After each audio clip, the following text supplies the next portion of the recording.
សួស្តីមិត្តអ្នកស្ដាប់ទាំងអស់គ្នាស្វាគមន៍មកកាន់នាទីសម្រាប់ផ្លូវចិត្តជាមួយខ្ញុំដឹងថានៅពេលនេះអ្នកប្រហែលជាកំពុងអង្គុយឬគេងនៅកន្លែងណាមួយដោយមានអារម្មណ៍ថាស្មាទាំងពីររបស់អ្នកធ្ងន់ធ្ងរខ្លាំងណាស់វាប្រហែលជាថ្ងៃមួយដែលប្រើប្រាស់ធម៌ពលរបស់អ្នកស្ទើរតែអស់ពីខ្លួនប្រហែលជាពេញមួយថ្ងៃនេះអ្នកបានជួបនឹងរឿងរ៉ាវជាច្រើនដែលធ្វើឲ្យអ្នកអស់កម្លាំងទាំងកម្លាំងកាយនិងកម្លាំងចិត្តប្រហែលជាមានពាក្យសម្ដីខ្លះដែលធ្វើឲ្យអ្នកអន់ចិត្ត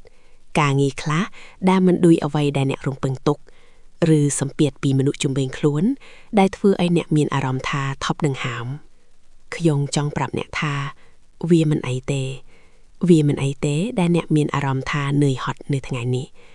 អ្នកមិនចាំបាច់ធ្វើជាមនុស្សរឹងមាំគ្រប់វិនិតិនោះទេការដែលអ្នកមានអារម្មណ៍ថាចង់ឈប់សម្រាកវាមិនមែនមានន័យថាអ្នកជាមនុស្សទុនខ្សោយឬជាមនុស្សបរាជ័យនោះទេប៉ុន្តែវាមានន័យថាអ្នកជាមនុស្សម្នាក់ដែលមានបេះដូងមានអារម្មណ៍និងមានដែនកំណត់ដែលត្រូវការថែទាំ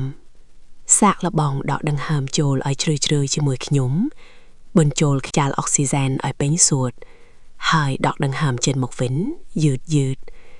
អារម្មណ៍ដែលតឹងតែងដែលអ្នកបានផ្ទុកពេញមួយថ្ងៃនេះសូមបញ្ចេញវាមកក្រៅជាមួយខ្យល់ដង្ហើមរបស់អ្នកថ្ងៃនេះ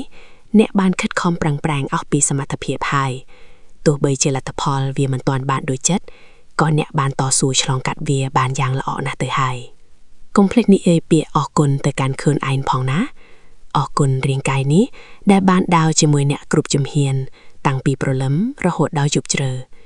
អរគុណបេះដូងនេះដែលនៅតែលោតយ៉ាងរឹងមាំទោះបីជាជួបព្យុះភ្លៀងនៃជីវិតយ៉ាងណាក៏ដោយ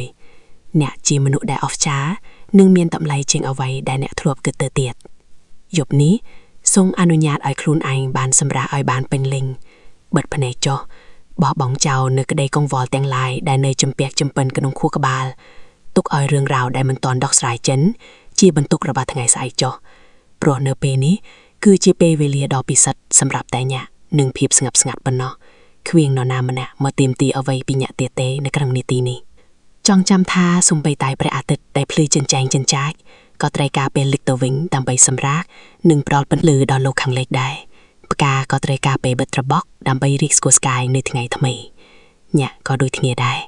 ការសម្រាករបស់អ្នកនៅថ្ងៃនេះគឺជាការសន្សំធម៌ពលដើម្បីធ្វើឲ្យអ្នកកាន់តែរឹងមាំនិងស្រស់បំប្រាំងនៅថ្ងៃសែកសម្រាកឲ្យស្រួលណាកុំបន្ទោសខ្លួនឯងកុំប្រៀបធៀបខ្លួនឯងជាមួយអ្នកដទៃជីវិតរបស់អ្នកគឺជាការធ្វើដំណើរផ្ទាល់ខ្លួនខ្ញុំនៅទីនេះដើម្បីលើកទឹកចិត្តនិងផ្ញើក្តីស្រឡាញ់ដល់អ្នកជានិច្ចសង្ឃឹមថាថ្ងៃស្អែកអ្នកនឹងភ្ញាក់ឡើងជាមួយនឹងស្នាមញញឹមនិងកម្លាំងចិត្ត